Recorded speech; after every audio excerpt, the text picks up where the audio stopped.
মৃত্যু যখন হবে, আমাদের মৃত্যু হওয়ার পর আল্লাহ পাক রব্বুল আলামিন কিয়ামতের ময়দানে আমাদেরকে পুনরায় জীবিত করবেন। আমাদেরকে পুনরায় জীবিত করার পরে আল্লাহ পাক রব্বুল আলামিন সকলের হাতে আমলনামা দিবে কিনা বলেন? আমলনামা দিবে। যদি নেককার হয় ডান হাতে আমলনামা দিবে, যদি বদকার হয় বাম হাতের মধ্যে আমলনামা দিবে। আল্লাহ পাক রব্বুল আলামিন এমন একটা কিতাব আমাদের হাতে দিবে, এমন একটা কিতাব যে কিতাবের মধ্যে কোনো কিছু বাদ নাই। এই কিতাবের মধ্যে সব কিছু লিপিবদ্ধ আছে। এই কিতাব কোনো কিছু ছাড়ে না, বড় বিষয়ও ছাড়ে না, ছোট বিষয়ও ছাড়ে না। ইমানদার যখন এই কিতাবটা দেখবে, এই আমলনামা যখন দেখবে, খুশিতে আত্ম হয়ে যাবে। ইমানদার বলবে আল্লাহু আকবার কাবীরা, সুবহানাল্লাহি বুকরাতান ওয়া আসিলা। আল্লাহু আকবার, আল্লাহ তাআলা আমার কোনো আমলকে বরবাদ করে নাই। আমার ছোট আমলগুলোও আল্লাহ কিতাবের মধ্যে লিখে রাখছে। আমার জাররা থেকে জাররা পরিমাণ আমলও আল্লাহ তাআলা লিখে রাখছে। আল্লাহ তাআলা এই জন্য বলেন ফামাইয়া আমাল মিসকালা যাররাতিন খায়রান ইয়ারা। যে ব্যক্তি জাররা পরিমাণ নেক আমল করবে কিতাবের মধ্যে দেখতে পাবে। ওয়া মাইয়া আমাল মিসকালা যাররাতিন শাররান ইয়ারা। আল্লাহ বলেন যদি জাররা পরিমাণ, যদি বালুকণা পরিমাণও যদি বদ আমল করে এই কিতাবের মধ্যে দেখতে পাবে। আল্লাহ পাক রব্বুল আলামিন এই কিতাবের মধ্যে সব বিষয়গুলোকে একত্রিত করবে। ইমানদার দেখে তো খুশি হয়ে যাবে, কিন্তু কাফের দেখে কি করবে? বেঈমান যখন দেখবে বলবে মালি হাযাল কিতাব লা ইউগাদিরু সাগীরাতান ওয়ালা কাবীরাতান ইল্লা আহসাহা। বেঈমান দেখে বলবে আরে এটা কেমন কিতাব, কেমন কিতাব। এই কিতাব ছোট থেকে ছোট বিষয় বাদ দেয় নাই, বড় বিষয় বাদ দেয় নাই, সবগুলা বিষয়কে এই কিতাব লিপিবদ্ধ করে রেখেছে। मिट रही वह मिल्लते बई जो तेरी आँखों में आज, जिसके अहया में नबी ने कर दिया दंदान सार, जिसके खातिर ही सहाबा ने नहाया खूनों में। याद कर कुछ गज़वों बदो रोहुद के कारज़ार बलगल उला।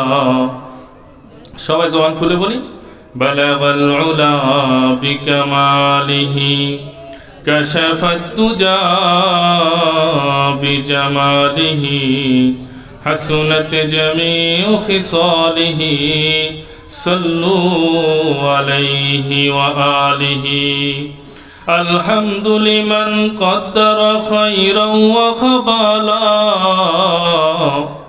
الحمد لمن قدر خيرا وخبالا، والشكر لمن صور حسنا وجمالا، والشكر لمن صور حسنا وجمالا.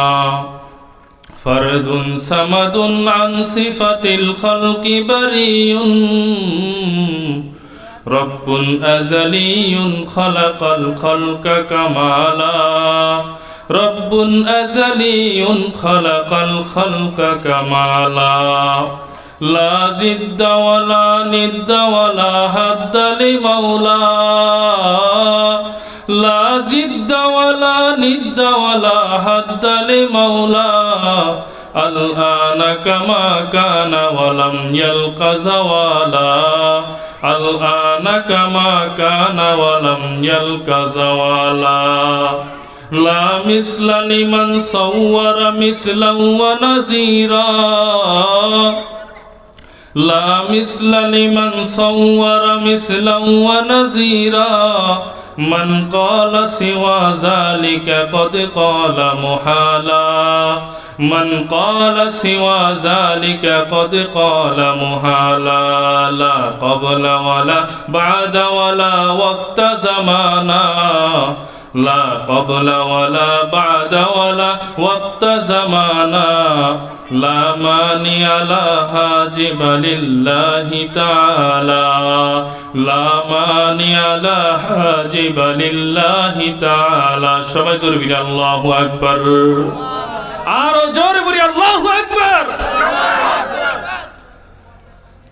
খাজুরিয়া উত্তরপাড়া দারুল উলুম মাদ্রাসা কর্তৃক আয়োজিত বার্ষিক মাহফিলের সম্মানিত সভাপতি, উপস্থিত ওলামায়ে কেরাম, তলাবায়ে ইজাম, দূর দূরান্ত থেকে আগত আল্লাহ পাক রব্বুল আলামিনের আশিকিন জাকিরিন, স্নেহের ছোট ভাইরা, আমার যুবক বয়সী বন্ধুরা, বৃদ্ধ বাবাজিরা, পর্দার অন্তরালে শ্রবণকৃত শ্রদ্ধা মা ও বোনেরা, মহান আল্লাহ পাক রব্বুল আলামিনের দরবারে অসংখ্য অগণিত শুকর ও সুজুদ যে আল্লাহ রব্বুল ইজ্জত আমাদেরকে হায়াত রেখেছেন, শারীরিক মানসিক সুস্থতা দিয়ে আজকে মোবারক মহতি মজলিস আমাদেরকে বসার তৌফিক দিয়েছেন। এজন্য প্রত্যেকেই হৃদয়ের গহীন থেকে, অন্তরের অন্তঃস্থল থেকে কালিমাতুশ শুকর আদায় করে বলি আলহামদুলিল্লাহ। আরো জোরে বলি আলহামদুলিল্লাহ। আজকে আমাদের অধঃপতনের জন্য আমরা নিজেরাই দায়ী। আমরা নিজেরাই আমাদের অধঃপতনের জন্য দায়ী। বিশ্বাস হয় আপনাদের? তাহলে বলুন আপনারা, এই পৃথিবীতে মুসলমানদের সংখ্যা কম নাকি বেশি? বেশি। 200 কোটি মুসলমান, কমাস কম 200 কোটি মুসলমান এই পৃথিবীতে বসবাস। আল্লাহর রাসূলের জামানায় মুসলমানদের সংখ্যা কি এর থেকে বেশি ছিল না কম ছিল? কম ছিল, অনেক কম ছিল, অনেক অনেক অনেক অনেক কম ছিল। আল্লাহ রাসূলের সাহাবী হলো 1.25 লক্ষ। কত বলেন? 1.25 লক্ষ। যখন বদরের যুদ্ধ হয় কতজন গেছে? 313 জন। উহুদের যুদ্ধে মাত্র 1000। এভাবে মুসলমানদের সংখ্যা ক্রমান্বয়ে অল্প অল্প করে বাড়ছে। কখনো মুসলমান 1000 ছিল, কখনো 2000 ছিল। কিন্তু এই 2000 3000 মুসলমান ছিল, সংখ্যায় অনেক কম ছিল। কিন্তু তৎকালীন সময়ের কাফের মুশরিক, ইহুদ নাসারারা, রোমান ফারেসরা মুসলমানদেরকে ভয় পেয়েছে কিনা বলে? ভয় পেয়েছে। মুসলমানদেরকে ভয় পাইতো তারা। রোমান এবং ফারেসের সেনারা মুসলমানদের নাম শুনলে তারা প্রস্রাব করে দিত। খালিদ ইবনে ওয়ালিদ রাদিয়াল্লাহু তাআলা আনহুর নাম শুনলে কাফেররা ভীত সন্ত্রস্ত হয়ে পড়ত। তখনকার সময় মুসলমানদের সংখ্যা কম ছিল, কিন্তু কাফেররা ভয় পাইছে তাদেরকে বেশি। বলেন ঠিক কিনা? আর এখন মুসলমানের সংখ্যা কম নাই, 200 কোটি মুসলমান, কিন্তু তারপরেও মুসলমান জায়গায় জায়গায় দেশে দেশে নির্যাতনের শিকার। বলেন ঠিক কিনা? সেই ফিলিস্তিনে আবার মুসলমান মা বোনেরা নির্যাতনের শিকার। আফগানিস্তানে গত 20 বছর সেই মার্কিনীরা হত্যাযজ্ঞ চালিয়েছে। আফগানিস্তানের শিশুদেরকে এভাবে রাইফেলের বাট দিয়ে তারা আঘাত করে মাথা থেতলিয়ে দিয়েছে। আফগানিস্তানের জওয়ানদেরকে তারা তাদের ট্যাঙ্কের গোলা বারুদ দিয়ে শরীর ঝাপসা করে দিয়েছে। আফগানিস্তানের মা বোনদের তারা সম্ভ্রম লুট করেছে। বলেন ঠিক কিনা? যেটা বর্তমানে ফিলিস্তিনে চলতেছে, গাজায় চলতেছে। আমাদের ঘুম কবে ভাঙবে? আমরা মুসলমান সংখ্যায় অধিক, তারপর আমাদের উপর নির্যাতনের স্টিম রোলার চলতেছে। এটার কারণ আমরা নিজেরা। বলেন ঠিক কিনা? কারণ আমরা আমাদের আদর্শ থেকে ভুলে গেছি। আমরা যে মুসলমান আমরা ভুলে গিয়েছি। আমরা যে খালিদ ইবনে ওয়ালিদের সন্তান আমরা ভুলে গিয়েছি। আমরা সালাউদ্দিন আইয়ুবীর সন্তান আমরা ভুলে গিয়েছি। আমরা সুলতান মাহমুদ গজনবীর উত্তরসূরি আমরা ভুলে গিয়েছি। খালিদ ইবনে ওয়ালিদের উত্তরসূরি আমরা ভুলে গিয়েছি। তারেক বিন জিয়াদের উত্তরসূরি আমরা ভুলে গিয়েছি। আর এই কথা ভুলে যাওয়ার কারণে আজকে ইহুদি নাসারারা আমাদের দিকে আঙ্গুল তুলে কথা বলার সাহস পায়। বলেন ঠিক কিনা?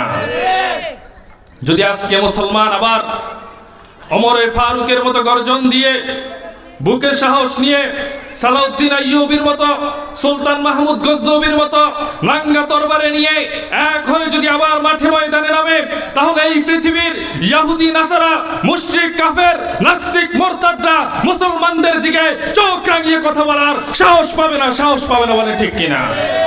বিপ্লব মানে জীবন দেয়া, বসে থাকা নয়। সে কোনদিন আসবে না রে, করো যদি ভয়। আপনারা কি ভয় পেতেছেন? আমরা ভয় করি না। মুসলমান ভয় করে কাকে? মুসলমান যারা ভয় করে তিনি কে? বিপ্লব মানে জীবন দেয়া, বসে থাকা নয়। সে কোনদিন আসবে না রে, করো যদি ভয়। বিপ্লব মানে জীবন দেয়া, বসে থাকা নয়। সে কোনদিন আসবে না রে, করো যদি ভয়। আসবে বিজয়, রক্ত আর জীবনের বিনিময়। আসবে বিজয়, রক্ত আর জীবনের বিনিময়। বিপ্লব মানে জীবন দেয়া, বসে থাকা নয়। সে কোনদিন আসবে না রে, করো যদি ভয়। বিপ্লব মানে জীবন দেয়া, বসে থাকা নয়। সে কোনদিন আসবে না রে, করো যদি ভয়। লড়াইয়ের ওই ময়দানেতে যেতে তোমাকে হবে। প্রয়োজনে সব রক্তটুকু জমিনেই ঢেলে দেবে। রাজি আছেন না আপনারা? লড়াইয়ের ওই ময়দানেতে যেতে তোমাকে হবে, প্রয়োজনে সব রক্তটুকু জমিনেই ঢেলে দেবে।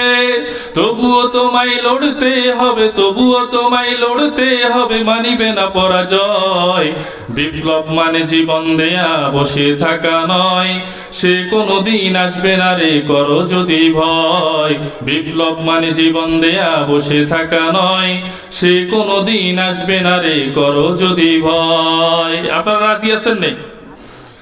মোহতারাম হাজিরিন, তো বলতেছিলাম আমরা আমাদের ইতিহাস ঐতিহ্য ভুলে যাওয়ার কারণেই আজকে আমরা ভয়ে আছি।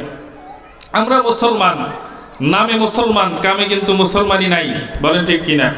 যদি আমরা মুসলমান, কামেও মুসলমান হইতাম, তো আমাদের দেশের মসজিদগুলো ফজরের নামাজের সময় ফাঁকা থাকতো না, বলেন ঠিক কিনা? জুমার নামাজের সময় মসজিদগুলো ভর্তি, শহরের মসজিদগুলো 4 তলা 5 তলা, তারপরেও মানুষ রাস্তায় দাঁড়িয়ে জুমার নামাজ আদায় করে, কিন্তু ফজরের সময় নিচতলায় প্রথম কাতারটাও পূর্ণ হয় না, বলে ঠিক কিনা? আজকে হলো ডিসেম্বরের 30 তারিখ। কত তারিখ? আগামীকাল 31 তারিখ। 31 তারিখকে ইংরেজিতে বলে 31st। 31 মানে কত? 30 মানে 30, ফার্স্ট মানে 31। 31তম রজনীকে বলে 31st নাইট। একটা দিবস, এই দিবসের নাম আপনারা শুনছেন নেই?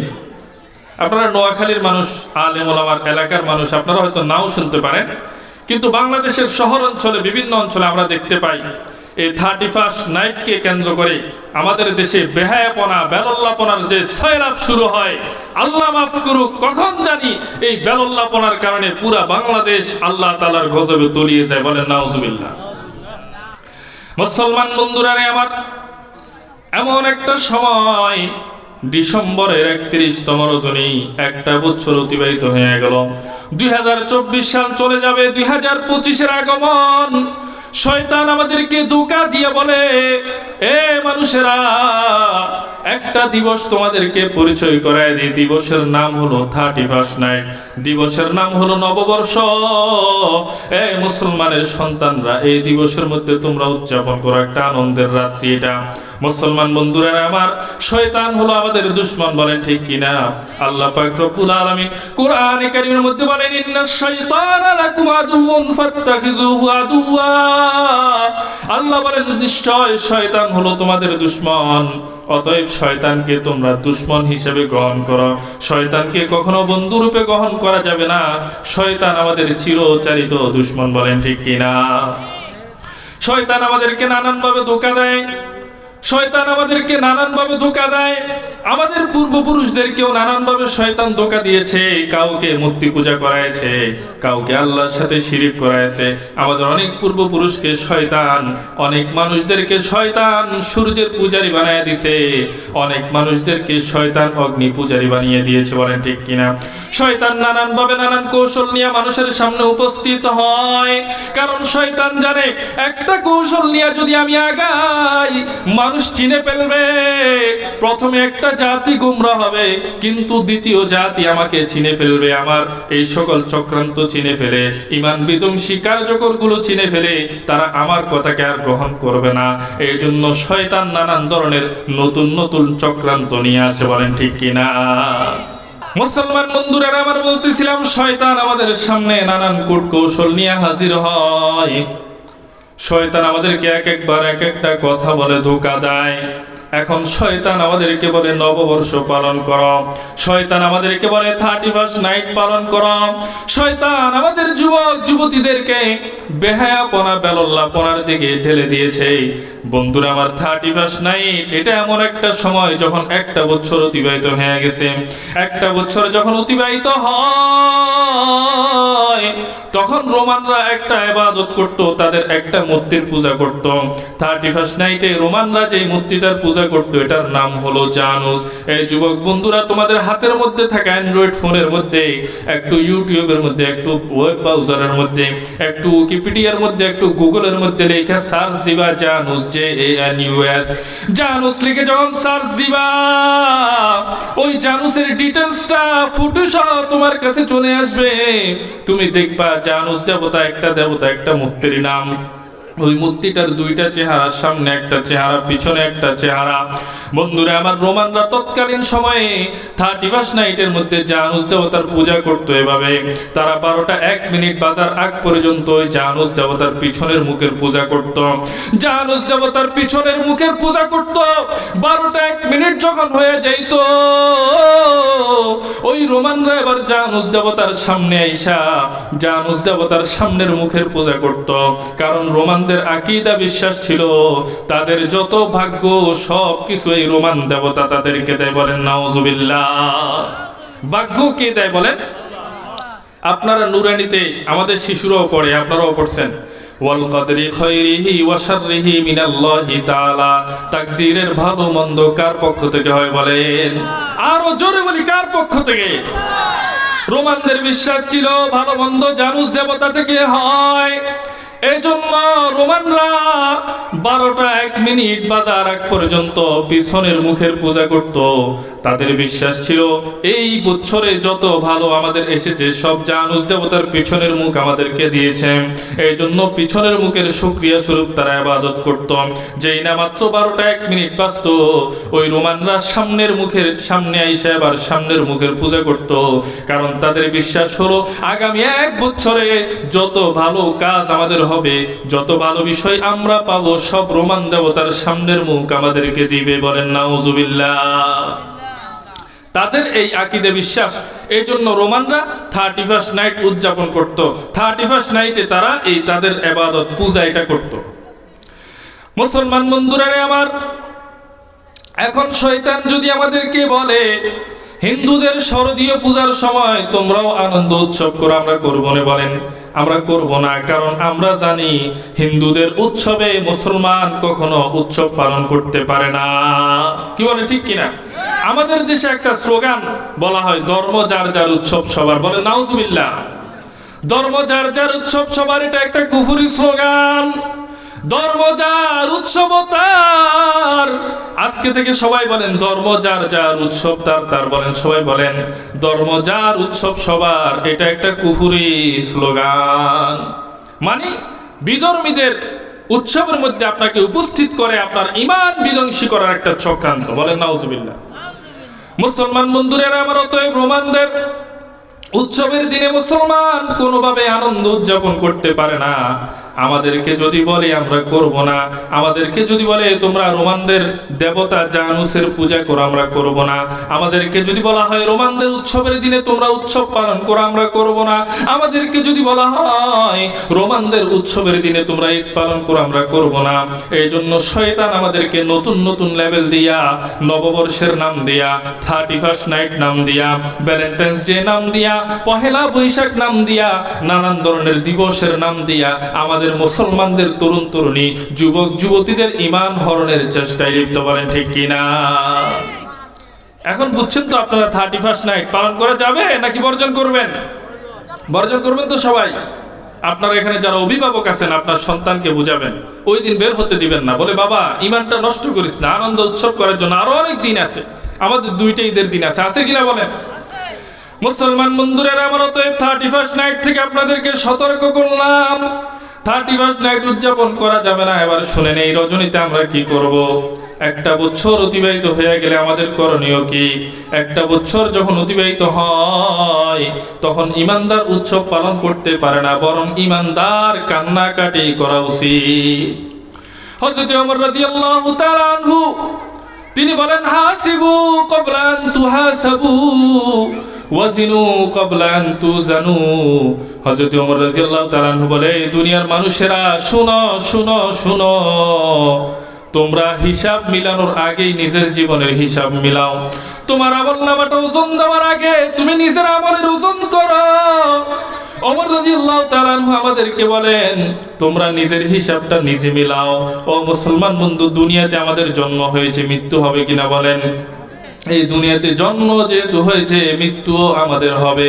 আমাদের মৃত্যু যখন হবে, আমাদের মৃত্যু হওয়ার পর আল্লাহ পাক রব্বুল আলামিন কিয়ামতের ময়দানে আমাদেরকে পুনরায় জীবিত করবেন। আমাদেরকে পুনরায় জীবিত করার পরে আল্লাহ পাক রব্বুল আলামিন সকলের হাতে আমলনামা দিবে কিনা বলেন? আমলনামা দিবে। যদি নেককার হয় ডান হাতে আমলনামা দিবে, যদি বদকার হয় বাম হাতের মধ্যে আমলনামা দিবে। আল্লাহ পাক রব্বুল আলামিন এমন একটা কিতাব আমাদের হাতে দিবে, এমন একটা কিতাব যে কিতাবের মধ্যে কোনো কিছু বাদ নাই। এই কিতাবের মধ্যে সব কিছু লিপিবদ্ধ আছে। এই কিতাব কোনো কিছু ছাড়ে না, বড় বিষয়ও ছাড়ে না, ছোট বিষয়ও ছাড়ে না। ইমানদার যখন এই কিতাবটা দেখবে, এই আমলনামা যখন দেখবে, খুশিতে আত্ম হয়ে যাবে।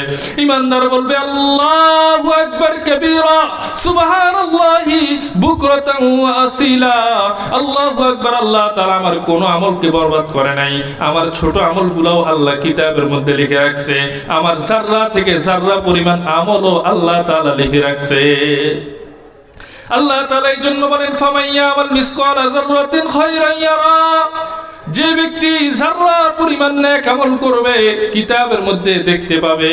ওয়া মাইয়া আমাল মিসকালা যাররাতিন শাররান ইয়ারা। আল্লাহ বলেন যদি যাররা পরিমাণ, যদি বালুকণা পরিমাণও যদি বদ আমল করে এই কিতাবের মধ্যে দেখতে পাবে। আল্লাহ পাক রব্বুল আলামিন এই কিতাবের মধ্যে সব বিষয়গুলোকে একত্রিত করবে। ইমানদার দেখে তো খুশি হয়ে যাবে, কিন্তু কাফের দেখে কি করবে? বেঈমান যখন দেখবে বলবে মালি হাযাল কিতাব লা ইউগাদিরু সাগীরাতান ওয়ালা কাবীরাতান ইল্লা আহসাহা। বেঈমান দেখে বলবে আরে এটা কেমন কিতাব, কেমন কিতাব। এই কিতাব ছোট থেকে ছোট বিষয় বাদ দেয় নাই, বড় বিষয় বাদ দেয় নাই, সবগুলা বিষয়কে এই কিতাব লিপিবদ্ধ করে রেখেছে। মুসলমান বন্ধুরা আমার, আল্লাহ পাক রব্বুল আলামিন তখন ঘোষণা দিবে, আল্লাহ পাক রব্বুল আলামিন ঘোষণা দিবে কাফা বিনাফসিকাল ইয়াউমা আলাইকা হাসিবা। আল্লাহ বলবে পড়ো পড়ো পড়ো, ইকরা কিতাবাক, তুমি নিজের কিতাবটা তুমি নিজে পড়ো। কাফা বিনাফসিকাল ইয়াউমা আলাইকা হাসিবা, তোমার নিজের হিসাব মিলানোর জন্য তুমি নিজেই যথেষ্ট। আল্লাহ পাক রব্বুল আলামিন যখন কিতাবটা হাতের মধ্যে দিবে, এই কিতাব পড়ে পড়ে ইমানদারও বুঝতে পারবে আমি জান্নাতে যাব, বেঈমান বুঝতে পারবে কিতাবটা তো নেক আমল শূন্য, জাহান্নাম ছাড়া আর উপায় নাই। ওমর রাদিয়াল্লাহু তাআলা আনহু এই হিসাবের কথা আমাদেরকে স্মরণ করায় দেন। ওমর রাদিয়াল্লাহু তাআলা আনহু বলেন হাসিবু ক্বাবলা আন তুহাসাবু। এই দুনিয়ার মানুষেরা তোমার হিসাব মিলানোর আগে আগে, তোমার হিসাব মিলানোর আগে আগে নিজের হিসাবটা নিজে মিলাও। ওয়াজিনু ক্বাবলা আন তুজানু, তোমার নিজের আমলনামাটা ওজন দেওয়ার আগে আগে তুমি তোমার আমলনামার ওজন দিতে থাকো। ইসলামের তো নিয়ম এটা, একটা দিন অতিবাহিত হবে, রাত্রিবেলা সারা দিনের নেক আমল বদ আমলের হিসাব আপনি মিলাবেন, প্রতি সপ্তাহের হিসাব আপনি মিলাবেন, মাসের হিসাব আপনি মিলাবেন, বছরের হিসাব আপনি মিলাবেন। যখন আপনি হিসাব মিলাবেন আপনার দু চোখ দিয়ে অশ্রু বের হবে, আপনি আনন্দে উল্লাস করতে পারবেন না। বলেন ঠিক কিনা? মুসলমান বন্ধুরা আমার, হযরত ওমর রাদিয়াল্লাহু তাআলা ঈদের রজনীতে কাঁদতেন। দরওয়াজা বন্ধ করে ঈদের রজনীতে ওমর রাদিয়াল্লাহু তাআলা কাঁদে। সাহাবীরা বলে ওগো আল্লাহর নবীর সাহাবী, ওগো খলিফাতুল মুসলিমিন, আপনার শানে আল্লাহর নবী বলেছে ওমরুন ফিল জান্নাহ, ওমর জান্নাতে, জান্নাতে। 10 জন জান্নাতের সুসংবাদ প্রাপ্ত সাহাবীদের মধ্যে আপনিও একজন। এরপরেও কেন আপনি ঈদের রজনীতে এত কাঁদেন? ওমর রাদিয়াল্লাহু তাআলা আনহু বলে আল্লাহর নবী সাল্লাল্লাহু আলাইহি ওয়াসাল্লাম বলেছেন ওই ব্যক্তি ধ্বংস হোক, ওই ব্যক্তি ধ্বংস হোক যে ব্যক্তি রমজান পাইলো কিন্তু নিজের গুনাহ মাফ করাইতে পারলো না। এই জন্য রমজান তো অতিবাহিত হয়ে গেল, আমি ওমর এই জন্য ঈদের রজনীতে কাঁদি, আল্লাহ যেন আমাকে আল্লাহর রাসূলের বদদুয়ার ভাগীদার না করে। আমি ওমর ঈদের রজনীতে এই জন্য কাঁদি কারণ আমি আরেকটা হাদিস শুনেছি, আল্লাহর নবী বলেছেন ঈদের রজনীতে অসংখ্য মানুষকে ক্ষমা করে দেওয়া হয়। যদি আল্লাহ রমজানে আমাকে ক্ষমা না করে, এই ঈদের রজনীতে হলেও যেন আল্লাহ আমাকে ক্ষমা করে দেন। বলেন সুবহানাল্লাহ। এ হলো সাহাবায়ে কেরাম। আর আমরা আমাদের বছর শেষ আমরা কি করি? তখন আনন্দ উল্লাস করি। বলেন ঠিক কিনা? তাহলে এই উৎসব আপনারা বর্জন করছেন তো? বর্জন করছেন না সবাই? কি বলেন? এখন আমাদের দেশে শান্তি কোথাও নাই, চতুর্দিকে শুধু অশান্তি, কি বলেন ঠিক কিনা? এই অশান্তির অনেকগুলো কারণ রয়েছে। প্রথম কারণ, মূল কারণ, যেটা সর্বোচ্চ কারণ, সেটা হলো আমরা আজকে কোরআন অনুযায়ী চলি না, রসুলের সুন্নত তরিকা অনুযায়ী চলি না, কি বলেন ঠিক কিনা? আমাদের একটা মনোভাব আমাদের দেশে যে মাদ্রাসায় পড়লে মূর্খ হয়, মাদ্রাসায় পড়লে ডাক্তার হয় না, ইঞ্জিনিয়ার হয় না, ব্যারিস্টার হয় না, উকিল হয় না, বলে কিনা? কোরআন থেকে বিমুখ করার একটা ষড়যন্ত্র চলতেছে। আমাদের সন্তানদেরকে, আমাদের কচিকাঁচা শিশুদেরকে কোরআন থেকে বিমুখ করার ষড়যন্ত্র চলতেছে। এই জাতি যত কোরআন থেকে বিমুখ হবে, এই দেশের মধ্যে অশান্তি তত বেশি হবে, বলেন ঠিক কিনা? সমাধান চাও যদি জীবনে মরণে, ফিরে যাও খুঁজে নাও, চোখ রাখো কোরআনে। সমাধান হো সমাধান, সমাধান চাও যদি জীবনে মরণে, ফিরে যাও খুঁজে নাও, চোখ রাখো কোরআনে। সমাধান তবেই পাবে সুখ শান্তির ঠিকানা, তবেই পাবে সুখ শান্তির নিশানা, যদি মেনে নাও তুমি মনে প্রাণে। সমাধান হো সমাধান, এ বাণী সকলের নয় শুধু মুমিনের, যারাই চলবে মেনে ফল পাবে কোরআনের। এ বাণী সকলের নয় শুধু মুমিনের, যারাই চলবে মেনে ফল পাবে কোরআনের। এই দুনিয়া আর সেই দুনিয়া, অশান্তি দূর করে শান্তি আনে। সমাধান সমাধান চাও যদি জীবনে মরণে, ফিরে যাও খুঁজে নাও, চোখ রাখো কোরআনে, বলে ঠিক কিনা? সবকিছু সমাধান কোথায়? সকল অশান্তি দূর হবে কিসের মাধ্যমে? কোরআনের মাধ্যমে। অতএব আপনাদের এই মাদ্রাসায়, এখানে যে একটা মাদ্রাসা খাজুরিয়া উত্তরপাড়া দারুল উলুম মাদ্রাসা, আপনাদের সন্তানদেরকে কোথায় পাঠাবেন? মাদ্রাসায় পাঠাবেন। পাঠাবেন তো ইনশাআল্লাহ? মাদ্রাসায় পড়লে কি লাভ, এটা অনেকে আলোচনা করেছে, এই জন্য আমি সেদিকে যাচ্ছি না। কোরআনে কারীমের একখানা আয়াত আপনাদের সামনে আমি তেলাওয়াত করেছিলাম। আল্লাহ পাক রব্বুল আলামিন বলেন, ইন্নাল্লাহা ওয়া মালাইকাতাহু ইউসাল্লুনা আলান নবী। আল্লাহ পাক রব্বুল আলামিন এবং ফেরেশতারা আল্লাহর নবীর উপর দরুদ পাঠায়। কি পাঠায় বলেন? আল্লাহ তাআলা এই কথা বলে আমাদেরকে বলেন, ইয়া আইয়ুহাল্লাযীনা আমানু সাল্লু আলাইহি ওয়া সাল্লিমু তাসলিমা। আল্লাহ তাআলা বলেন, হে ঈমানদারেরা, আমি আল্লাহ নিজেও নবীর শানে দরুদ পাঠাই, আমার ফেরেশতারাও পাঠায়, অতএব তোমরাও পাঠাও, বলেন সুবহানাল্লাহ। নবীর শানে দরুদ পাঠায় স্বয়ং আল্লাহ, নবীর শানে দরুদ পাঠায় ফেরেশতারা, এবং আল্লাহ নিজেই আমাদেরকে নির্দেশ দেন নবীর শানে দরুদ পাঠানোর জন্য। কি বলেন ঠিক কিনা? তাহলে নবীর শানে দুরূদ পড়া, এটা আমাদেরকে কে বলতেছেন? আল্লাহ বলতেছেন। এখন আপনারা বলবেন, হুজুর দুরূদ পড়লে আমাদের কি লাভ? আল্লাহ তাআলা তো আমাদেরকে বলছে, আমরাও পড়লাম, পড়লে আমাদের ফজিলতটা কি? একটু শুনলে আমল করতে মজা লাগে, কি বলেন ঠিক কিনা? মুসলমান বন্ধুরা আমার, আমরা যদি দুরূদ পড়ি তাহলে আমাদের কি লাভ হবে? একটু মনোযোগ দিয়ে শুনেন। আল্লাহর নবী সাল্লাল্লাহু আলাইহি ওয়াসাল্লাম বলেন, মান সাল্লা আলাইয়া সালাতান সাল্লাল্লাহু আলাইহি আশরা। আল্লাহর নবী সাল্লাল্লাহু আলাইহি ওয়াসাল্লাম বলে, আমার যে উম্মত আমার প্রতি একবার দরুদ পড়বে, আল্লাহ পাক রব্বুল আলামিন আমার এই উম্মতের উপর 10 বার দরুদ নাজিল করবে, বলেন সুবহানাল্লাহ। আমরা দরুদ পড়বো কয়বার? একবার। আল্লাহ পাঠাবে কয়বার? 10 বার। আল্লাহ দরুদ পাঠানো মানে রহমত পাঠানো, বলেন সুবহানাল্লাহ। আল্লাহ যদি শুধু দুরূদ পড়ে তো হবে না। আল্লাহ তাআলার দুরূদ মানে হলো আল্লাহর রহমত আমাদের জন্য আসা। অতএব আমরা যত বেশি দুরূদ পড়বো তত বেশি রহমতের ভাগীদার হবো, বলে ঠিক কিনা? আল্লাহর রহমত আমরা পেতে চাই কিনা বলে? সবাই পেতে চাই তো? আল্লাহর রহমত আমরা সবাই পেতে চাই। তাহলে আল্লাহর রহমত পেতে চাইলে দুরূদ বেশি পড়তে হবে। আমরা গুনাহগার, আল্লাহ তাআলা গফুর গফফার, বলে ঠিক কিনা? আমরা আমাদের গুনাহগুলো মাফ করাইতে চাই। যদি আমরা আমাদের গুনাহ মাফ করাইতে চাই, তাহলেও আল্লাহর নবী বলে দুরূদ বেশি পড়ো, গুনাহ মাফ হবে, বলেন সুবহানাল্লাহ। আল্লাহর নবী সাল্লাল্লাহু আলাইহি ওয়াসাল্লাম বলেন, মান সাল্লা আলাইয়া সালাতান ওয়াহিদাতান সাল্লাল্লাহু আলাইহি আশরা সালাওয়াতিন। আল্লাহর নবী বলে, আমার যে উম্মত আমার প্রতি একবার দুরূদ পড়বে, আল্লাহ পাক রব্বুল আলামিন তার উপর 10 বার দুরূদ পড়বে। ওয়া হুত্তাত আনহু আশারু খাতায়াত। আল্লাহর নবী বলেন, তার 10টি গুনাহ আল্লাহ তাআলা মাফ করে দিবেন।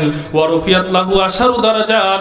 আল্লাহ পাক রব্বুল আলামিন যেই উম্মতটা একবার দুরূদ পড়ছে, ওই উম্মতের 10টা মর্যাদা বৃদ্ধি করে দিয়ে, বলেন সুবহানাল্লাহ। তাহলে দরুদ পড়লাম একবার, আল্লাহ গুনাহ মাফ করে দিল 10টা, আবার মর্যাদা বৃদ্ধি করে দিল 10টা। লাভ না লস বলেন? তাহলে লাভ আছে তো? তাহলে বেশি বেশি পড়বো তো ইনশাআল্লাহ। মুসলমান বন্ধুরা আবার আল্লাহর নবী সাল্লাল্লাহু আলাইহি ওয়াসাল্লাম অন্য হাদিসের মধ্যে বলেন, আওলান নাসু বি ইয়াউমাল কিয়ামাতি আকসারুহুম আলাইয়া সালাতান। আল্লাহর নবী সাল্লাল্লাহু আলাইহি ওয়াসাল্লাম বলেন, তোমাদের মধ্যে কিয়ামতের দিন ওই উম্মত আমার সবচেয়ে বেশি কাছাকাছি থাকবে যেই উম্মত আমার উপর বেশি বেশি দরুদ পড়বে। বলেন সুবহানাল্লাহ। বেশি বেশি দরুদ পড়লে নবীর কাছাকাছি থাকা যাবে কিয়ামতের ময়দানে। আপনারা বলতে পারেন, হুজুর কিয়ামতের ময়দানে নবীর কাছাকাছি থাকলে আমাদের লাভ কি? কিয়ামতের ময়দানে নবীর কাছাকাছি থাকার লাভ কি? শোনার আগে একটু বুঝেন। মনে করেন বৃষ্টি হচ্ছে, বৃষ্টি আপনাদের খাজুরিয়া বাজার থেকে আপনাদের এই এলাকায় একজন মানুষ আসতেছে, তার কিন্তু ছাতা নাই। লোকটা বৃষ্টিতে ভিজবে কিনা বলেন? বৃষ্টিতে ভিজবে। কিন্তু একটু আসার পরে দেখে আপনাদের এলাকার আরেকজন মানুষ বড় একটা ছাতা নিয়ে আসতেছে। ওই লোকটা যার ছাতা নাই সে বৃষ্টিতে ভিজতেছে। যদি বলে, ভাই রে তোমার ছাতার মধ্যে একটু আমার জায়গা দিয়ে দাও, তোমার সাথে সাথে যদি আমি একটু থাকতে পারি তাহলে তোমার মাথাও বৃষ্টি থেকে সেফ, আমার মাথাটাও সেফ। বলেন ঠিক কিনা? তাহলে ছাতাওয়ালার কাছে থাকলে লাভ আছে না লস? মুসলমান বন্ধুরা আবার তদ্রুপ ভাবে কিয়ামতের ময়দান ভয়াবহ ময়দান, বিভীষিকাময় একটা ময়দান। এই ময়দানের মধ্যে আল্লাহ পাক রব্বুল আলামিন সূর্যকে আমাদের মাথার উপরে রাখবেন। আমাদের মাথার খুব কম দূরত্বে সূর্যটা থাকবে। আজকে সূর্যটা আমাদের থেকে লক্ষ লক্ষ মাইল দূরে, কোটি কোটি মাইল দূরে, কিন্তু আল্লাহ পাক রব্বুল আলামিন সেদিন সূর্যকে আমাদের মাথার কাছাকাছি দিয়ে দিবে। আল্লাহ পাক রব্বুল আলামিন সূর্যকে নির্দেশ দিবে, সূর্য তোর ভিতরে যত তাপ আছে সবগুলো তাপ ছেড়ে দে, তোর ভিতরে যত তাপ আছে ছেড়ে দে, ছেড়ে দে, ছেড়ে দে। কারণ আমার এই বান্দাগুলোর জন্য আমি পুরো দুনিয়া দিয়ে দিলাম, দুনিয়া এবং দুনিয়ার মধ্যে যা আছে সব বান্দাদের জন্য দিয়ে দিলাম। আমার এই বান্দাদের জন্য সূর্য তোরে আমি মুসাক্খার করে দিলাম, নিয়োজিত করে দিলাম আমার বান্দাদেরকে আলো দেওয়ার জন্য। তোর আলোতে আমার বান্দারা দুনিয়াতে কাজকর্ম করবে, তোর আলোতে আমার বান্দারা চাষাবাদ করবে, তোর আলো দিয়া আমার বান্দাদের চাষাবাদগুলো, উদ্ভিদগুলো সতেজ হবে।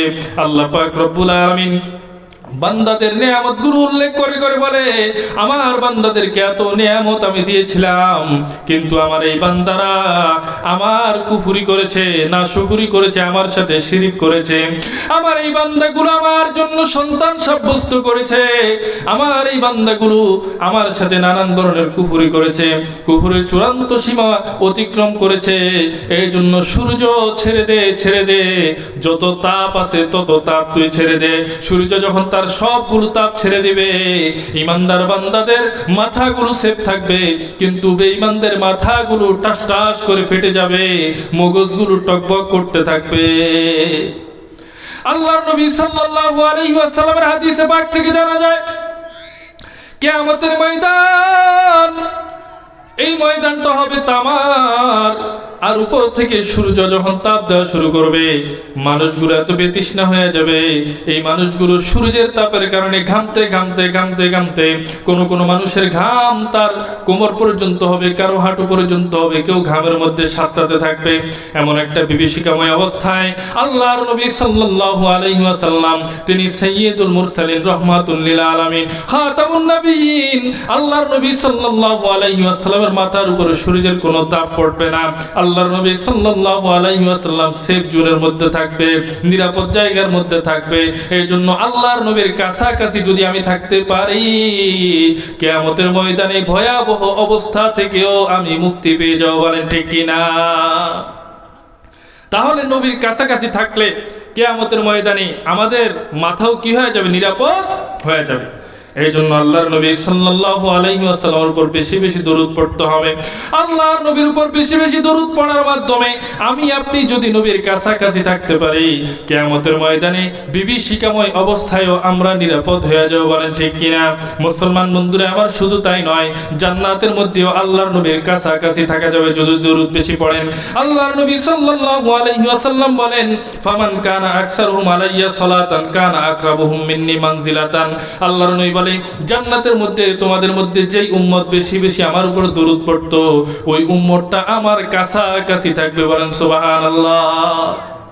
দুনিয়াতে আমার বাড়িটা চেয়ারম্যানের বাড়ির সাথে হলে পরিচয় দিতে সহজ, কি বলে ঠিক কিনা? কৌমুক চেয়ারম্যানের বাড়ির সামনের বাড়িটাই তো আমার, বলে কিনা? আর যদি এমপি মন্ত্রীর বাড়ির পাশে হয়তো তো খাইছে, এর লগে কথাই বলা যায় না, কি বলে ঠিক কিনা? মুসলমান বন্ধুরা আমার, কিয়ামতের ময়দানে আল্লাহর নবীর কাছাকাছি থাকা যাবে দুরূদ বেশি পড়ার মাধ্যমে।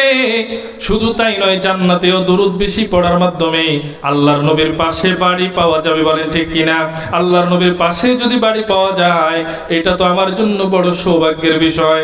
কারণ সকাল সন্ধ্যা কার সাথে দেখা হবে বলেন? প্রতিবেশীর সাথে সকাল সন্ধ্যা দেখা হয় কিনা বলেন? আল্লাহর নবী যদি আমার প্রতিবেশী হয়, আমি যদি আল্লাহর নবীর প্রতিবেশী হই, সকাল সন্ধ্যা আল্লাহর নবীর সাথে দেখা হবে, বলেন সুবহানাল্লাহ। সাহাবীরা আল্লাহর নবীর দেখার জন্য কত পাগল ছিল, পাগল। আল্লাহর নবীর ইন্তেকাল হয়ে গেছে, সাহাবী ক্ষেতের মধ্যে কাজ করতেছে। এমন সময় সাহাবীর কানে যখন আসছে আল্লাহর নবী আর দুনিয়াতে নাই, সাহাবীর সাথে সাথে আল্লাহর দরবারে হাত তুলছে, গো মালিক, দুইটা চক্ষু তুমি আমাকে দিয়েছো, এই দুনিয়ায় আমার সবচেয়ে বড় দেখা ছিল আল্লাহর নবীর চেহারা। আল্লাহর নবীর চেহারা আমার সবচেয়ে প্রিয়। নবীর চেহারা দেখতাম এই চোখ দিয়াও, গো আল্লাহ, আজকে নবীর ইন্তেকাল হয়ে গেছে, নবীর চেহারা যেহেতু আজকে থেকে দেখতে পারবো না, আমার সবচেয়ে ভালোবাসার চেহারা যেহেতু দেখতে পারবো না, দুনিয়ার আর কোনো কিছু দেখতে চাই না, গো মালিক, তুমি আমার চক্ষুগুলোকে অন্ধ করে দাও। সাহাবীর আবেগকে আল্লাহ পাক রব্বুল আলামিন কবুল করে নিয়া ওই সাহাবীর দুই চোখকে অন্ধ বানায় দিয়েছে, বলেন সুবহানাল্লাহ। সাহাবায়ে কেরাম নবীকে দেখার জন্য এত পাগল ছিল, এত পাগল ছিল, নবীকে দেখা যাবে না, এই জন্য বলতেছে আমার চক্ষু যেন আর না থাকে, কারণ নবীকে না দেখা এই চোখের আলো দিয়া আমি আর কিছু দেখতে চাই না। তাহলে নবীর সাথে বাড়ি হইলে লাভ আছে না বলেন? আছে কিনা বলেন? মুসলমান বন্ধুরা আমার, আল্লাহর নবী সাল্লাল্লাহু আলাইহি ওয়াসাল্লাম বলেন, যে ব্যক্তি সকাল সন্ধ্যা 10 বার পড়বে দুরূদ, 10 বার কয়বার বলেন? মান সাল্লা আলাইয়া হিনা ইউসবিহু আশরা ওয়া হিনা ইউমসি আশরা আদরাকাতহু শাফাআতি ইয়াউমাল কিয়ামা। আল্লাহর নবী সাল্লাল্লাহু আলাইহি ওয়াসাল্লাম বলেন, আমার যে উম্মত সকালে 10 বার সন্ধ্যায় 10 বার দুরূদ পড়বে, কিয়ামতের দিন ওই উম্মত আমার সুপারিশ পাবে, বলেন সুবহানাল্লাহ। আহমদ है मोहम्मद है वही खत्म रसूल है, अहमद है मोहम्मद है वही खत्म रसूल है, मखदूम मुरब्बी है वही वाली कुल है, मखदूम मुरब्बी है वही वाली कुल है, वे हाशिमी मक्की मदनी युल्ला रबी है, वे मेरा नबी मेरा नबी मेरा नबी है, वे मेरा नबी मेरा नबी मेरा नबी है। সবাই বলি সাল্লাল্লাহু আলাইহি ওয়াসাল্লাম। পাইলে নিরালাই গো নবী, পাইলে নিরালাই, পাইলে নিরালাই গো নবী, পাইলে নিরালাই, পাইলে নিরালাই গো নবী, পাইলে নিরালাই। ওই কপালে চুমু খাবো, ওই কপালে চুমু খাবো, তোমার ছোঁয়া লাগবে গায়, পাইলে নিরালাই গো নবী, পাইলে নিরালাই, পাইলে নিরালাই গো নবী, পাইলে নিরালাই।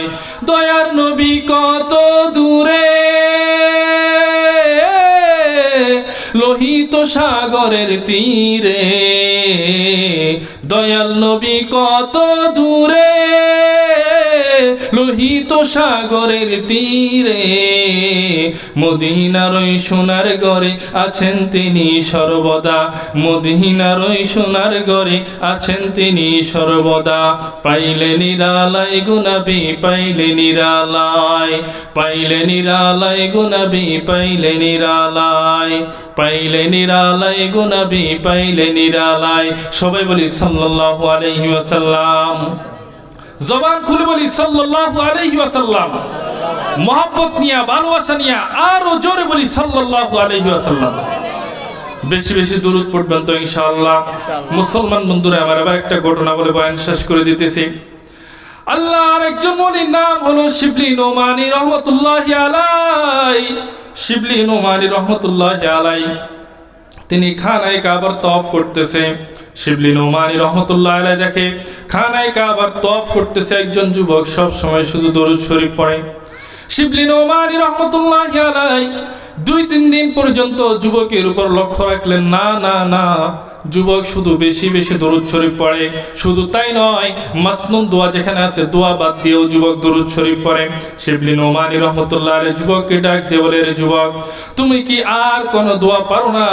শুধু দরুদ শরীফ এত বেশি বেশি কেন পড়ো? যুবক ডাক দিয়ে বলো, আল্লাহর ওলি, আমি সব দোয়া পারি, সব দোয়া আমার জানা আছে, কিন্তু দরুদের মধ্যে আমি এমন ফজিলত পাইছি, এই জন্য আমি দরুদ শরীফ বেশি বেশি পড়ি। শিবলি নোমানী রহমতুল্লাহ আলাইহি বলে, যুবক, তুমি দরুদের মধ্যে এমন কি ফজিলত পাইছো আমার একটু শোনাও। এবার যুবক বলা শুরু করছে, ও আল্লাহর ওলি, আমি আরো 2-1 বছর আগে আব্বাজানরা নিয়ে আমি হজ করতে আসছি। আব্বাজানরে হজ করে যখন আব্বাজানের সাথে আমি হজ শেষ করলাম, হজ সম্পন্ন করার পরে যখন বাড়ি যাওয়ার পালা, তখন আব্বাজান অসুস্থ হয়ে পড়ছে। আমাদের কাফেলার লোকজন সবাই আমাদের জন্য অপেক্ষা করতেছে, কখন আব্বাজান সুস্থ হবে আর আব্বাজানরে নিয়ে রওনা হবে। মুসলমান বন্ধুরা আমার, এখন যেরকম নানান ধরনের যানবাহনে আমরা চলাফেরা করি, এক দেশ থেকে আরেক দেশে যাওয়ার জন্য আমাদের অনেকগুলো যানবাহন আছে। বিভিন্ন জায়গায় মাইক্রো আছে, প্রাইভেট কার আছে, বিভিন্ন জায়গায় বিমান আছে, হেলিকপ্টার আছে, এয়ার অ্যাম্বুলেন্স আছে কিনা বলেন? কিন্তু বন্ধুরা আমার, তৎকালীন সময় এমন কোনো ব্যবস্থা ছিল না। হজ করার জন্য ঘোড়ার উপরে অথবা ওটের উপর উঠে হজ করতে যাওয়া লাগতো। যুবক বলে, এই জন্য আব্বাজানরা নিয়ে আমি রওনা হতে পারি না। এদিকে কাফেলার লোকজন অপেক্ষা করতেছে। আমি তাদেরকে বললাম, তোমরা চলে যাও, আব্বাজানরা নিয়ে আব্বাজান সুস্থ হলে পরে আমি রওনা হব। আমাদের কাফেলাও চলে গেল। 2-4 দিন পরে আব্বাজান যখন একটু সুস্থ হলো, আব্বাজানরা নিয়ে একটা ঘোড়ার উপর, আমি আরেকটা ঘোড়ার উপর সাওয়ার হয়ে আবার বাড়ির পথে রওনা হলাম। যুবক বলে, কিছু দূর যাওয়ার পরে মরুভূমির মাঝখানে যখন অবস্থান করতেছি, তখন দেখি আবার আব্বাজানের শরীরের মধ্যে জ্বর এসে গেছে। আব্বাজানের শরীরটা কাঁপতেছে। এখন যদি আবার ঘোড়া নিয়ে রওনা হই, কখন জানি আবার আব্বাজান ঘোড়া থেকে পড়ে যায়, জন্য রওনা হতে পারি না। আমি ওই মরুভূমির মধ্যে তাঁবু টানাইলাম। আব্বাজান কখন সুস্থ হবে আর আব্বাজান রে নিয়ে আমি আবার কখন রওনা হব অপেক্ষায় আছি। চতুর্দিকে তাকায় দেখলাম কোনো মানুষ দেখা যায় না, বাড়িঘর দেখা যায় না, গাছপালা দেখা যায় না। আব্বাজান রে নিয়ে আবার আমি পেরেশানির মধ্যে পড়ে গেলাম। এখানে কোনো ডাক্তার নাই, লোকজন নাই যে আব্বাজানের চিকিৎসা করাবো, সুস্থ করে আমি আব্বাজান রে নিয়ে বাড়ি যাব। কোনো অবস্থা না বুঝে আমি চিন্তায় পড়ে গেলাম, পেরেশানির মধ্যে পড়ে গেলাম। এদিকে আব্বাজানের শরীরটা আরো আস্তে আস্তে খারাপ হইতে আছে। সারা রাত আব্বাজানের খেদমত করার নিয়তে আব্বাজানের পাশে বসে বসে, আব্বাজানের শিওরে বসে বসে আব্বাজানের খেদমত করতেছি, মাথায় পানি দিতেছি, চেহারার মধ্যে পানি দিতেছি। কিন্তু আমি লক্ষ্য করে দেখলাম, রাত্র কিছুক্ষণ অতিবাহিত হওয়ার পরে আমার আব্বাজান হঠাৎ বেহুশ হয়ে পড়ছে।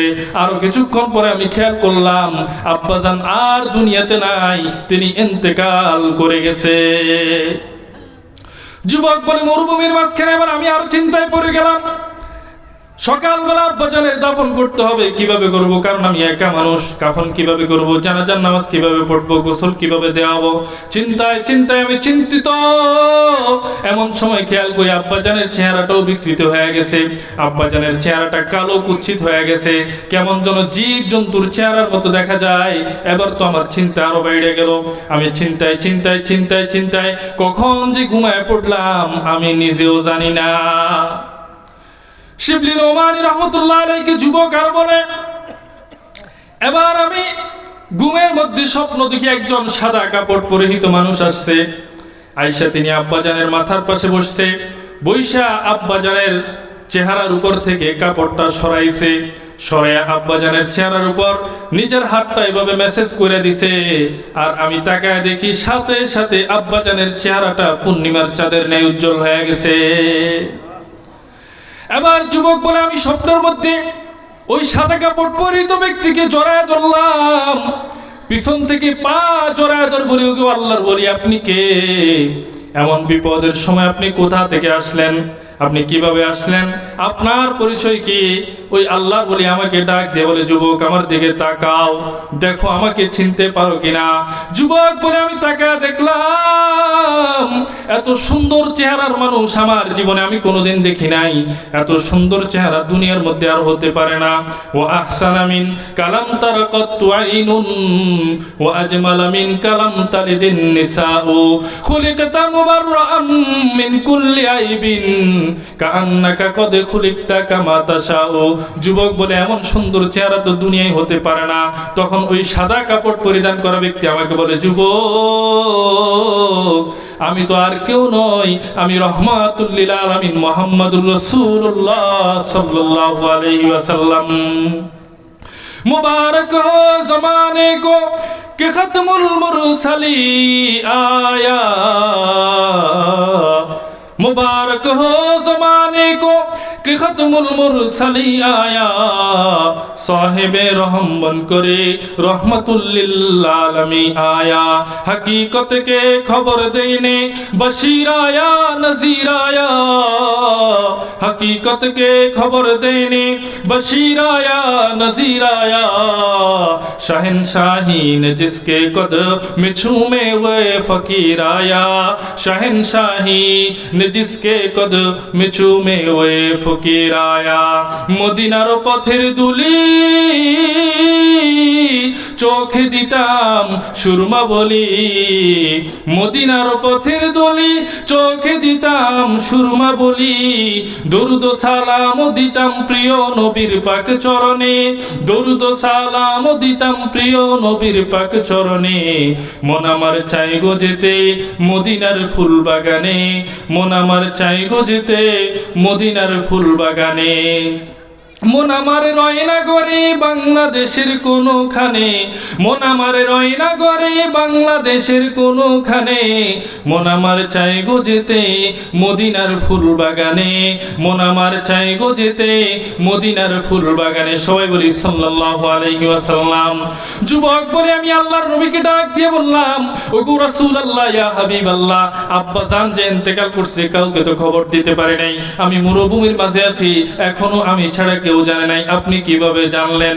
আল্লাহর নবী সাল্লাল্লাহু আলাইহি ওয়াসাল্লাম বলে, আমার জন্য আল্লাহ তাআলা কিছু ফেরেশতা বরাদ্দ করছে, এমন কিছু ফেরেশতা যারা সারা দিন ঘোরাফেরা করে, কোথায় আমার জন্য দরুদ ও সালাম পড়া হয় তারা লিস্টি করে, লিস্টি কইরা তারা সন্ধ্যাবেলায় এই লিস্টিটা আমার কাছে নিয়ে পৌঁছে। বলেন সুবহানাল্লাহ। আল্লাহর নবী বলে, তোমার আব্বা যদিও গুনাহগার ছিল কিন্তু তোমার আব্বা প্রতিদিন 200 বার করে আমার জন্য দরুদ পড়তো, প্রতিদিন 200 বার, প্রতিদিন 200 বার দরুদ পড়তো। আজকে যখন ওই ফেরেশতারা আমার কাছে দরুদের লিস্টি পাঠাইলো, আমি তখন দেখি তোমার আব্বার নাম দেখা যায় কিন্তু নামের সাথে দরুদের সংখ্যাটা দেখা যায় না। আমি সাথে সাথে ফেরেশতাদেরকে ডাক দিয়ে বললাম, হে ফেরেশতারা, আমার এই আশিক তো কোনো দিনও দরুদ পড়া ছাড়ে নাই, সব অবস্থায় দরুদ পড়েছে, সফরে পড়েছে, হজরে পড়েছে, সুস্থতায় পড়েছে, অসুস্থতায় পড়েছে, আজকে কেন দরুদের সংখ্যাটা খালি দেখা যায়? ফেরেশতা বলে, গো আল্লাহর নবী, আপনার এই আশিক প্রতিদিন আপনার জন্য দরুদ পড়তে, এটাও ঠিক, কিন্তু আজকে সারা দিন আপনার এই পাগলটা কি ছিল? অসুস্থ ছিল, সারা রাত অসুস্থ ছিল, এই জন্য দরুদ পড়তে পারে নাই। অবশেষে রাত্রিবেলা আপনার আশিকটা ইন্তেকাল করছে। আমি সাথে সাথে ফেরেশতাদেরকে বললাম, আল্লাহ পাক রব্বুল আলামিন আমার আশিকের সাথে কেমন মুআমালা করেছে। ফেরেশতারা ডাক দিয়ে বলে, ওগো আল্লাহর নবী, আপনার আশিক যদিও দরুদ পড়তো কিন্তু গুনাহগার ছিল, এই জন্য আপনার আশিকের চেহারাটা বিকৃত হয়ে গেছে, কালো কুৎসিত হয়ে গেছে। আল্লাহর নবী তখন স্বপ্নের মধ্যে যুবককে বলতেছে, যুবক, যখন শুনলাম তোমার আব্বার চেহারাটা কালো হয়ে গেছে, আমার যে আশিকটা প্রতিদিন আমাকে ভুলে নাই, আমার জন্য দরুদ পড়তো, আজকে আমার এই আশিককে আমি ভুলে থাকতে পারি না। আমি যদি আজকে ভুলে থাকি আমার আশিককে, আমি কিসের দয়ার নবী হইলাম, আমি কেমন রহমাতুল লিল আলামিন হইলাম? এই জন্য আমি আর বসে থাকতে পারি নাই, আমি ছুটে আসলাম তোমার আব্বার বিপদের মুহূর্তে, আমি রহমাতুল লিল আলামিন দয়া হিসেবে চলে আসলাম। বলেন সুবহানাল্লাহ। মুসলমান বন্ধুরা, আমার যুবক, এমন সময় যুবকের ঘুম ভেঙে গেছে। যুবক বলে, স্বপ্নের মধ্যে তো দেখলাম আব্বাজানের চেহারা ঠিক হয়ে গেছে, এখন বাস্তবে দেখি কি অবস্থা। যুবক আব্বাজানের চেহারার উপর থেকে কাপড়টা উল্টে দেখে আব্বাজানের চেহারাটা পূর্ণিমার চাঁদের ন্যায় জ্বলজ্বল করতেছে। বলেন সুবহানাল্লাহ। এবার যুবক বলে, আমি সারা রাত শুকরিয়ার নামাজ আদায় করলাম, সারা রাত শুকরিয়ার নামাজ আদায় করলাম। যখনই ফজরের নামাজ পড়লাম, সালাম ফিরাইলাম, তখন আমার পিছনে লোকজনের আওয়াজ শোনা যায়। সালাম ফিরে দেখি হাজার হাজার মানুষ একত্রিত হয়েছে। আমি মানুষদেরকে জিজ্ঞাসা করলাম, আপনারা এখানে কি চান, কেন আসলেন? মানুষেরা বলে, এই মরুভূমির মধ্যে একজন আল্লাহর ওলির ইন্তেকাল হয়েছে, আমরা তার লাশ দাফন দিব, কাফন দিব, গোসল করাবো, জানাজার নামাজ পড়বো। তখন ওই যুবক বলে, আমার আব্বাজান ছাড়া তো মরুভূমির মধ্যে আর কারো লাশ নাই, কিন্তু আমার আব্বাজান তো আল্লাহর ওলি ছিল না, তিনি গুনাহগার ছিল। তখন ওই লোকগুলা বলে, তাহলে তোমার আব্বাজানই আল্লাহর ওলি হবে? যুবক বলে, আমার আব্বাজানের মৃত্যু সংবাদ তো আমি কাউকে দিতে পারি নাই, তোমরা কিভাবে সংবাদ পাইছো? এবার এলাকাবাসী বলে, যুবক, আমরা এই মরুভূমির পাশের এলাকায় আমরা থাকি। রাত্রেবেলা আমরা যখন ঘুমাইছি, তখন কে যেন আমাদের দরজায় টোকা দিয়ে আমাদেরকে বলতেছে, আল্লাহর কোন বান্দা আছো, নিজের গুনাহ মাফ করাইবা। নিজের গুনাহ মাফ করাইতে যদি চাও, মরুভূমির মধ্যে চলে যাও, আল্লাহর একজন ওলির লাশ রাখা আছে, ওই লাশটা যদি তোমরা দাফন দিয়া, কাফন দিয়া, যদি তোমরা জানাজার নামাজ পড়িটা দাফন দাও, আল্লাহ পাক রব্বুল আলামিন তোমাদের জীবনের সকল গুনাহ খাতা মাফ করে দিবে। বলেন সুবহানাল্লাহ। যুবক যখন এই ঘটনা বলা শুরু করছে, ঘটনা শেষ হয়ে গেছে। শিবলি নোমানী রহমতুল্লাহি আলাইহি পুরা ঘটনা মনোযোগ দিয়ে শুনলেন। এবার যুবককে বলে, যুবক, তুমি দুরূদ শরীফের এমন একটা রশি হাতের মধ্যে নিছো, এই দুরূদ শরীফের মহাব্বত তোমারে জান্নাতে নিয়ে যাইবে। বলেন সুবহানাল্লাহ। তাহলে দুরূদ বেশি বেশি পড়বো তো ইনশাআল্লাহ। প্রথমে আলোচনা করেছিলাম যে আমরা সবাই এক হতে হবে, ইসলামের বিধিবিধান মেনে চলতে হবে, নচেত কাফের মুশরিকরা আমাদেরকে কচুকাটা করবে। বলে ঠিক কিনা? 2 নম্বরে আলোচনা করেছিলাম 31st নাইট সম্পর্কে। এই দিবসকে আমাদের প্রত্যাখ্যান করতে হবে, বর্জন করতে হবে। রাজি আছেন না আপনারা? 3 নম্বরে বলেছি এলেম সম্পর্কে, আপনাদের সন্তানদেরকে মাদ্রাসায় ভর্তি করাবেন। 4 নম্বরে বলেছি দরুদ শরীফের ফজিলত, বেশি বেশি দরুদ পড়বেন। রাজি আছেন না আপনারা? এই 4টা বিষয় আমরা নিয়ে যাবো তো ইনশাআল্লাহ। কি বলেন? নাকি দাদা নাতির ঘটনার মতো খালের উপরে রেখে আসবেন? সময় তো মনে হয় শেষ হয়ে গেছে। দাদা নাতি ওয়াজ শুনতে যায়, এখন ওয়াজ থেকে আসার পথে দাদা পার হয়ে গেছে, নাতি দাঁড়ায় রয়েছে। দাদা খালের পার থেকে জিজ্ঞাসা, কিরে নাতি পারস না কা? হুজুর না কইছে হাঁটু থেকে নাভি পর্যন্ত সতর, কাপড় কেমনে উল্টাই? দাদা কয়, দূর বেড়া, ব্যাক কল কোথায়?